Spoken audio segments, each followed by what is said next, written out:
দাদা আপনাকে প্রথমে দৃষ্টি আকর্ষণ করতে চাই, আমাদের একটা আগ্রহের জায়গা, সেটা হচ্ছে আপনাদের ভারত এবং ভারতে থাকা আওয়ামী লীগ। এটুক মোটামুটি বলা যায় নিশ্চয়ই যে আওয়ামী লীগ বোধহয় ভোটটা মেনে নিয়েছে। সাধারণত এরকম হয় না যে ভোট বয়কট করুন বললে বাংলাদেশের রাজনীতি সংস্কৃতি হচ্ছে নানানভাবে বাধাগ্রস্ত করা, লোকজন ডেসপায়ার্ড হয়ে যাওয়া। এখন হতে পারে আওয়ামী লীগের শক্তি সামর্থ্যের বিষয়টাও থাকতে পারে দেশের বাস্তবতার কারণে। আবার এটা কি কোনো কৌশল কিনা? আমরা বলছি যে আওয়ামী লীগ ও ভারত কি দর্শক হয়ে থাকছে নাকি কোনো কৌশল? আমি এটা মনে করতে পারি না যে আওয়ামী লীগ বা ভারত একেবারে চুপ করে হাতে চুরি পড়ে থাকবে। তাদেরও তো একটা পলিটিক্যাল পার্টি, তারা কিছু করতে চায়। আপনার কাছে কি মনে হয়, এটা কি দর্শক হয়ে থেকে যাওয়া নাকি কোনো কৌশলের পার্ট? গৌতম লাহিড়ী, আপনার কাছ থেকে জানতে চাই। ধন্যবাদ, নমস্কার। বাংলাদেশের মানুষকে শুভেচ্ছা। ইসলাম তো একটা গণতান্ত্রিক প্রক্রিয়ায় অংশগ্রহণ করছেন, কিন্তু এটা প্রকৃত গণতান্ত্রিক পরিস্থিতি কিনা এই নিয়ে আমাদের একটা সন্দেহ বা আশঙ্কা আছেই। এই আশঙ্কাটা হলো, আমি 2024-এর নির্বাচনে দেখেছি, 2024-এও নানা জায়গায় নানা ধরনের এরকম ভোটের উৎসাহ, লম্বা লাইন ইত্যাদি আলোচনা করেছিল, কিন্তু শেষ পর্যন্ত ভোট সফলে যায়নি। কারণ যেহেতু বৃহৎ বেশ কিছু পলিটিক্যাল রাজনৈতিক দল তারা ভোটের বাইরে ছিল। বাংলাদেশের গণতন্ত্রের ক্ষেত্রে এটা একটা দুর্ভাগ্যজনক স্থিতি যে কেউ কেউ ভোটের এবং তারা প্রধান দল হলেও আজকে যেরকম আওয়ামী লীগ বাইরে আছে, তাদের সর্বাধিক যদি সমর্থন থেকে থাকে, তারা মনে করি যে এখনো আওয়ামী লীগের মানুষের প্রতি আছে। তাদের নেতা কর্মীদের মধ্যে যারা অধিকাংশই তো জেলে, বিশেষত যারা বড় নেতা, তারা সবাই প্রায় জেলে, 100 জেলে আছে। কিন্তু বাকি যারা বিদেশে আছে সেই সংখ্যাটাও কিন্তু মানে খুব বেশি যে একটা বিরাট সংখ্যক এরকম কিন্তু নয়। নেতাদের অনেকে বাইরে আছে, ভারতে আছে, বিদেশে আছে। এই সংখ্যাটাও কত হবে? এমপিদের মধ্যে 50-60 জন তো হবে আর, মানে বড় নেতা বলতে যদি বোঝান। আমি ছোটখাটো নেতা বলছি না। আমি ধরেও নিলাম সব মিলিয়ে যদি 1000 মতো মানুষ বাইরে থেকে থাকেন, কিন্তু তার থেকে বৃহৎ অংশ একটা তৃণমূল স্তরের আওয়ামী লীগের মানুষ, সমর্থক এবং যারা আওয়ামী লীগকে ভোট দিতেন, পছন্দ করেন, তারা কিন্তু বাংলাদেশের মধ্যেই রয়ে গিয়েছেন। অনেকে পলাতক আছেন, হয়তো নির্দিষ্ট ঘরে হয়তো নেই, অন্য কোথাও লুকিয়ে আছেন, এমনও হতে পারে। কিন্তু একেবারে তৃণমূল স্তরের কর্মী যাদের কোনো উপায় নাই, তারা তো গ্রামগঞ্জে সর্বত্রই রয়েছে। ফলে তাদের ভূমিকাটা এই ভোটে একটা প্রাধান্য পেতে পারে, বড় ভূমিকা পেতে পারে। তারা কি আদৌ ভোট দিতে যাচ্ছেন কি যাচ্ছেন না? আপনি বললেন আওয়ামী লীগ নেতা, আওয়ামী লীগ নেতারা তারা কিন্তু যে যেখানে আছেন সেখান থেকে বাংলাদেশের ভোটের পরিস্থিতির উপর আমি দেখছি নজর রাখছেন, এবং ক্রমাগত ভারতীয় মিডিয়াকে তারা কিন্তু নানা ধরনের ছবি পাঠিয়ে চলেছেন। গোপালগঞ্জের ময়দান শূন্য, সেখানে কোনো ভোট কেন্দ্রে ভোটার নেই, এবং বহু ক্ষেত্রে ভোটার দেখা যাচ্ছে না। বহু ক্ষেত্রে কিছু সংঘর্ষের ঘটনা ঘটছে, তার ছবি। বেশ কিছু জায়গায় জাল ভোটের ছবি। বেশ কিছু জায়গায় ভোট দিতে এসছেন তিনি ভোট দিতে পারেননি, তার ভোট দেওয়া হয়ে গিয়েছে, যেগুলো ভোটের একটা স্বাভাবিক চিত্র আর কি। সেরকম কিন্তু তারা কিন্তু বিভিন্ন ভাবে সংগ্রহ করছেন, তৃণমূল স্তর থেকে সংগ্রহ করে যারা চেষ্টা করছেন এটা আন্তর্জাতিক মিডিয়ার কাছে পৌঁছে দেওয়ার। যে বার্তাটা যেটা আছে সেটা হচ্ছে যে ভোটটা হচ্ছে, সেই ভোটটা আসলে ভোটের নামে একটা প্রহসন হচ্ছে।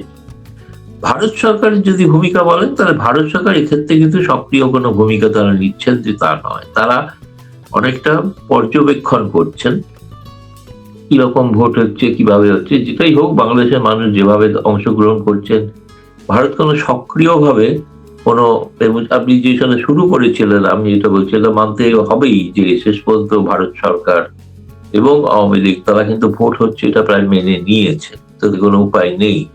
এখন তাদের পরবর্তী রণনীতি হবে, ভারতের ক্ষেত্রে যেটা জরুরি সেটা হচ্ছে যে ভারত সরকার যদি বলেন, সেক্ষেত্রে আওয়ামী লীগের সঙ্গে বা আওয়ামী লীগের কি রণনীতি হবে সেটা পরবর্তী অন্য বিষয়। কিন্তু ভারত সরকারের যেটা রণনীতি সেটা হচ্ছে যে সরকারি ক্ষমতায় আসুক, তারা চাইবেন একটি দ্বিতীয় পছন্দ হিসাবে আওয়ামী লীগের পরে বিএনপি ক্ষমতায় আসুক জামায়াতের তুলনায়। যদি বিএনপি একতরফা ভাবে জয়লাভ করে ক্ষমতায় আসেন, তাহলে সেক্ষেত্রে তাদের একটা সংখ্যাগরিষ্ঠ সরকারের সঙ্গে, ভারতেও একটা সংখ্যাগরিষ্ঠ সরকার, তাদের পারস্পরিক আলাপ আলোচনা শুরু করতে সুবিধা হতে পারে। সেটা একটা জিনিস। ফলে সেইটা এখন ভোট পরবর্তী বিষয়গুলো, যেগুলো বহু ক্ষেত্রে ভারত চাইবে যে সমস্ত বকেয়া প্রকল্প আছে, যোগাযোগের ব্যাপার আছে, কানেক্টিভিটি ছিল যেগুলো স্থগিত হয়ে গেছে, সেগুলো যাতে আবার শুরু হয় নতুন সরকারের সঙ্গে। আওয়ামী লীগের পক্ষে রাজনৈতিক একটা সিদ্ধান্ত নিতে হবে। সেই রাজনৈতিক সিদ্ধান্তটা প্রথম তাদের মূল বিএনপি যদি ক্ষমতায় এসে যায়, তাহলে বিএনপির সঙ্গেই তাদেরকে ডিল করতে হবে, যে যদি বিএনপি শেষ পর্যন্ত রাজি হয়। এর হচ্ছে এক, তাদেরকে যারা বিদেশে আছেন তাদেরকে আবার নিজ নিজ এলাকায় ফিরে রাজনৈতিক কার্যক্রম, কারণ সরকার যেটা আসবে সে তো 5 বছরের জন্য আসবে, সুতরাং 5 বছর পরে মধ্যে যদি অন্য কোনো ঘটনা না ঘটে, অন্য ঘটনা বলতে আমার একটা ধারণা আছে যে শেষ পর্যন্ত এমন হতে পারে যেটা নিয়ে দ্বন্দ্ব বা সংঘাত হওয়ার একটা আশঙ্কা আছে, সেটা হচ্ছে একই সঙ্গে তো একটা গণভোট চলছে। ফলে গণভোটে মানুষ কিভাবে প্রতিক্রিয়া দিচ্ছেন, এবং সেখানে গণভোটে যদি হ্যাঁ ভোট, অতীতের ইতিহাস দেখা গেছে যে গণভোটেই সাধারণত হ্যাঁ পক্ষে রায় হয়েছে, বেশিরভাগ মানুষই রায় দিয়েছেন। এটা জিয়াউর রহমানের সময় হোক, এরশাদের সময় হোক, তারপরে 1/11 সময় হোক। কিন্তু সেক্ষেত্রে এই ক্ষেত্রে এবারে কি ঘটছে, হ্যাঁ হলে তার রূপায়ণ বাস্তবায়ন কি হবে, এই নিয়ে একটা এখানে বিএনপি সেখানে যদি ক্ষমতায় আসেন, বা আমার মনে হয় জামায়াত এলে অতটা সমস্যা হতে হবে না, তারা ইউনূসের ওই হ্যাঁ ভোটের বাস্তবায়নটা করতে চান। কিন্তু বিএনপির মধ্যে তার মতভেদ আছে, তারা অনেক বিষয়ে সহমত পোষণ করেননি, সেগুলো নিয়ে কোনো সংঘাত বাঁধবে কিনা। ফলে এমনও কোনো কোনো মহলের থেকে একটা ধারণা আছে যে শেষ পর্যন্ত যেহেতু বেশিরভাগ মানুষ এই ভোটে, কত মানুষ ভোটে দিচ্ছেন শেষ পর্যন্ত বলা যাবে না। এখন পর্যন্ত আমি শুনেছি 11টা পর্যন্ত 14% মতো ভোট পড়েছে বলে নির্বাচন কমিশন থেকে বলা হয়েছে, সংখ্যাটা যদি সঠিক হয়ে থাকে। 14% ভোট, আমি বলবো যে এই পরিস্থিতিতে যে খুব মানে যে একেবারে খুব খারাপ তাও নয় আর কি, ভোটের প্রকৃতি হিসেবে দেখতে গেলে। কিন্তু যেটা শেষ পর্যন্ত 50% পৌঁছাবে কিনা এই নিয়ে সন্দেহ আছে। সেক্ষেত্রে ভোটে বেশিরভাগ মানুষ যদি বাইরে থাকেন, তাহলে সমাজে যে একটা অশান্তি, যে স্থিতিশীলতা, সেটা কিন্তু থাকবে না। ফলে নতুন সরকারকেও এটা চাপের মধ্যে পড়তে হবে, এবং সেই সরকার সুস্থিরভাবে চালাতে গেলে তাদের কিন্তু আওয়ামী লীগের সঙ্গে, কর্মীদের সঙ্গে, তাদের সঙ্গে একটা মানে নেপথ্যে একটা সমঝোতায় আসতে হবে তাদের সরকারকে স্থায়ী করতে। আর নইলে নতুবা এমনও হতে পারে আবার একটা মধ্যবর্তী নির্বাচন হতে পারে। কারণ আমি এক কথা বলে শেষ করি, যেটা এইটা বলে যে প্রথমত যে ভোটটা হচ্ছে সেই ওটা নিয়ে অনেক নীতিগত সংবিধানগত প্রশ্ন আছে এই কারণে যে সংবিধানটা যেহেতু এখনো আছে, সংবিধানটা বাতিল এখনো হয়নি, গণভোটের পর হয়তো বাস্তবায়ন হলে বাতিল হতে পারে। সেই গণভোটে সেই সংবিধানে কিন্তু 3 মাসের মধ্যে নির্বাচন হওয়ার কথা ছিল, না হলে 6 মাসে পরবর্তী 3 মাস, সেটা হয়নি। দ্বিতীয়ত পার্লামেন্টে যেটা ভেঙে দেওয়া হয়েছিল, সেই পার্লামেন্ট তো ক্যাবিনেট ভাঙেনি, একটা এক্সিকিউটিভ অর্ডারে ভাঙা হয়েছে, সেটা ভাঙাটা সঠিক কি বেঠিক, নীতিগত বহু প্রশ্ন আছে। দ্বিতীয়ত হচ্ছে এই ধরনের যে গণভোট যখন হয় তার সঙ্গে সংবিধানও রয়েছে, দুটো একসঙ্গে থাকতে পারে না। আগের গণভোট গুলো হয়েছিল মার্শাল ল, অর্থাৎ কনস্টিটিউশনটা তখন ছিল না। ফলে মার্শাল ল ছাড়া গণভোট হওয়াটা, সেটা সাংবিধানিক কি সাংবিধানিক, এসব প্রশ্ন আছে অনেক, যে প্রশ্নগুলো ভবিষ্যতে অনেক উঠতেও পারে। এরকম নয় যে একটা নির্বাচন শেষ হয়ে গেল, স্বাভাবিকভাবে কেউ ক্ষমতায় এলেন, যেটা আমরা জানি অন্যত্র যেটা হয়, ভারতে যেটা হয়, সেটা বাংলাদেশের ক্ষেত্রে সেমন হবে এমন একটা সম্ভাবনা কিন্তু হলে খুবই ভালো। কিন্তু আমি সেই নিয়ে যথেষ্ট এখন থেকেই সংশয় প্রকাশ করে রাখছি। দাদা, আমি আপনাকে একটু জানিয়ে রাখি এবং আপনার মাধ্যমে আমাদের দর্শকদেরও জানিয়ে রাখতে চাই যে আজকে সারাদিন ঢাকার শহরে, ঢাকায় এবং ঢাকার বাইরে সারা দেশে আমাদের বেশ কিছু প্রতিনিধি আমরা মাঠে রেখেছি, তাদেরকে আমরা সময় সময় লাইভে যুক্ত করে দর্শকদের ভোটের পরিস্থিতি জানাবো। দর্শকরা যেসব মন্তব্য করছেন তাতে করে আমরা দুটা জিনিস পাচ্ছি। একটা হচ্ছে যে গতকাল রাতে অনেকে বলছেন সন্ধ্যায় ভোট হয়েছে। আমাদের দেশের বাস্তবতা, এখানে সম্পূর্ণ ফ্রি ফেয়ার ভোট হওয়াটা একটু টাফ। সেই সন্ধ্যার ভোট নিয়ে কেউ কেউ আলাপ শুনতে চান। আর আমরা দেখলাম বিভিন্ন দলের আমরা যেসব প্রেস ব্রিফিং পাচ্ছি সেগুলোর নোটিফিকেশন আসছে ফেনীতে হামলার ঘটনা ঘটেছে, সন্ত্রাসী হামলার ঘটনা ঘটেছে, এবং এই যে ভোটের উপস্থিতি কম, এই উপস্থিতি কমটা কি রেজাল্টে কোনো প্রভাব ফেলতে পারে? যেমন বলা হয় যে যদি ভোটের উপস্থিতি কম হয় তাহলে ক্ষতিটা হবে বিএনপি। জামাতে ইসলামী যারা করে তারা সবাই যাবে, তারা তাদের মতো ভোটটা দিয়ে দিবে, তাদের সমর্থক বা কর্মী তো এক, কিন্তু সেক্ষেত্রে কি ভোটের এই উপস্থিতির ফলাফল কোনো প্রভাব ফেলতে পারে কিনা? এটা সর্বত্রই, ভারতেও তাই হয়ে থাকে বা বাংলাদেশের ক্ষেত্রে তাই হবে। আর তো আমার মনে হয় যে ক্যাডার বেস পার্টির সুবিধা হয়ে থাকে কম ভোট হলে। বেশি ভোট হলে ধরে নিতে হবে মানুষের প্রবল উচ্ছ্বাস এবং একটা পরিবর্তনের পক্ষে ভোট। সেই প্রবল ভোটের শতাংশ যদি কম হয় তাহলে এটা যে মানুষের প্রতিকূল আকাঙ্ক্ষার প্রতিফলন হলো কিনা এই নিয়ে একটা প্রশ্ন থেকে যাবে। রাতের ভোট যে অভিযোগ করা হয়েছে 2018 সালে আওয়ামী লীগের সময় হয়েছে, আপনি যেটা বলছেন যদি সত্যি ঘটে থাকে তাহলে তো বহু ক্ষেত্রে কারণ যেটা অনেকে জানেন হয়তো, যে আমি জানি যে কিছুক্ষণ আগেও আমি শুনেছি খুলনা অঞ্চলে যেখানে ব্যাপক দুই দলের মধ্যে সংঘর্ষ হয়েছে, আপনার এই বলার সঙ্গে সঙ্গে আমার স্ক্রিনেতে মাঝে মাঝে কিছু কিছু আওয়ামী লীগ নেতা কর্মী মেসেজ উপাগত আসছে আর কি। সেগুলো সংঘর্ষের মধ্যে আসছে আর কি। তোমার পুরোনো যেটা দেখলাম বিশেষ জায়গায় যে যারা ডিসি তারা অনেকেই নাকি শোনা গেছে যে প্রশাসনিক দিক থেকে বা আইডিওলজির দিক থেকে জামায়াত পন্থী বা জামায়াতের প্রতি আদর্শগত ভাবে বিশ্বাস, তারা যদি হয় তারা সেরকম কোনো ক্যালকুলেট বা মেকানিজম করছেন কিনা সেটা গতকাল রাত হয়ে যাচ্ছে না।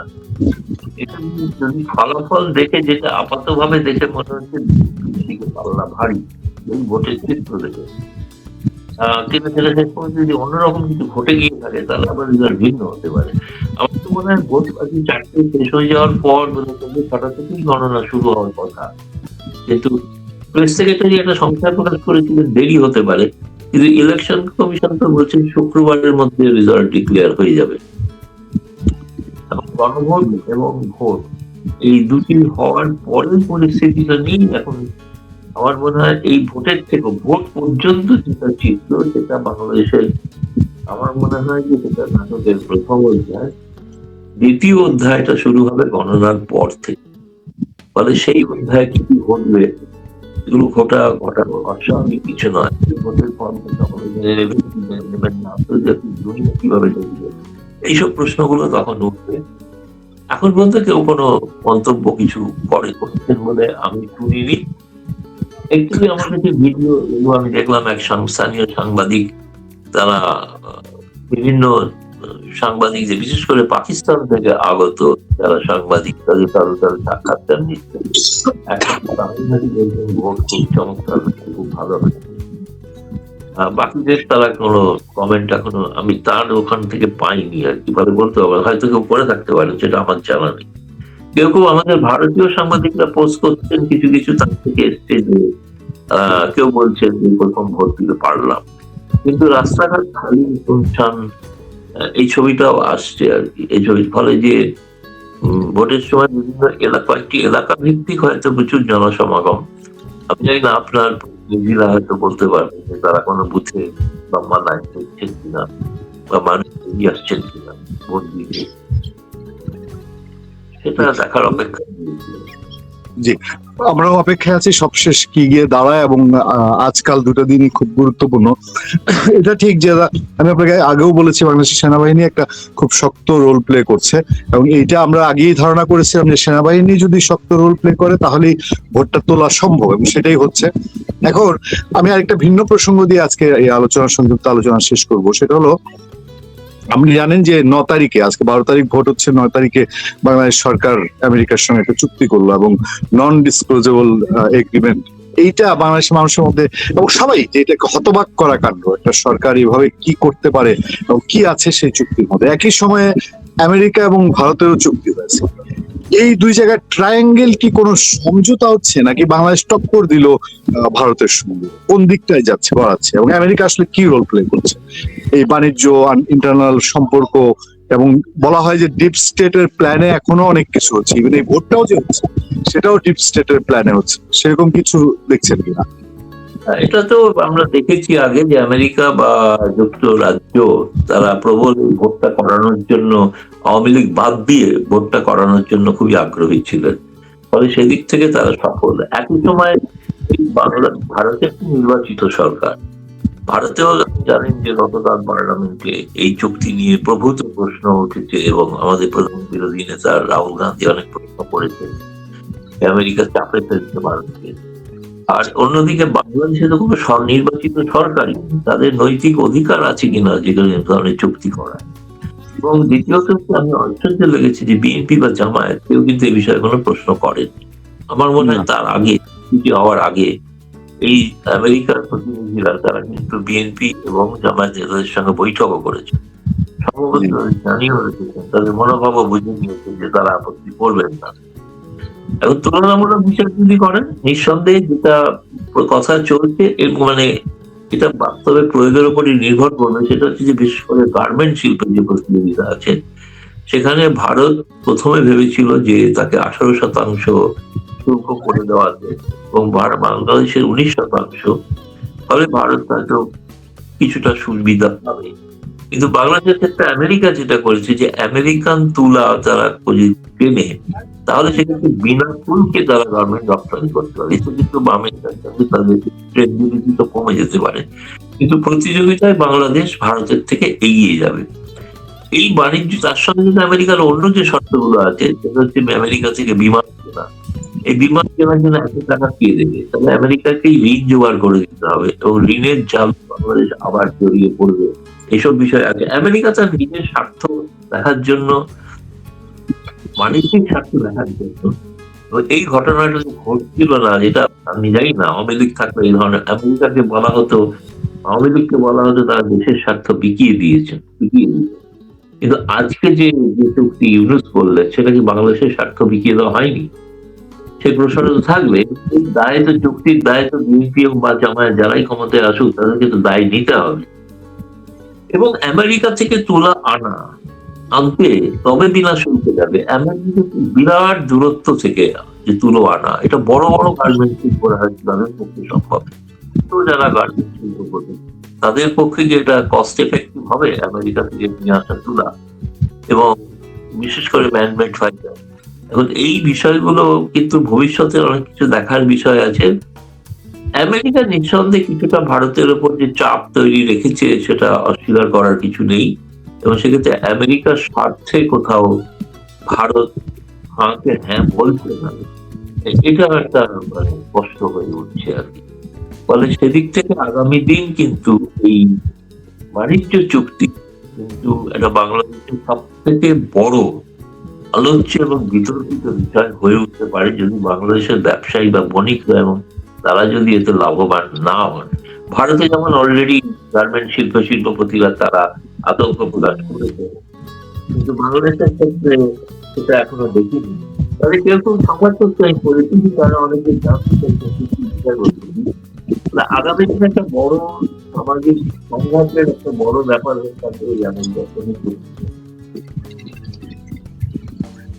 জি দাদা, আমি আবারও দর্শকদেরকে আমন্ত্রণ জানিয়ে শেষ করতে চাই আজকের অনুষ্ঠান। যে আপনার কাছ থেকে আমাদের সবিনয় নিবেদন ছিল যে আমরা আজকে আরো আপনার মূল্যবান বিশ্লেষণ আরো 1-2 বার শুনতে চাই, তাৎক্ষণিক কোনো ঘটনার সঙ্গে শুনতে চাই, এবং আমি দর্শকদের ঘোষণা দিয়ে রাখতে চাই যে আজ রাত 12টা বা 12:30 বাংলাদেশ সময় আমরা আবারও গৌতম লাহিড়ীর গুরুত্বপূর্ণ বিশ্লেষণ নিয়ে বসবো, এবং এর মধ্যে যদি কোনো বিশেষ ঘটনা ঘটে যায়।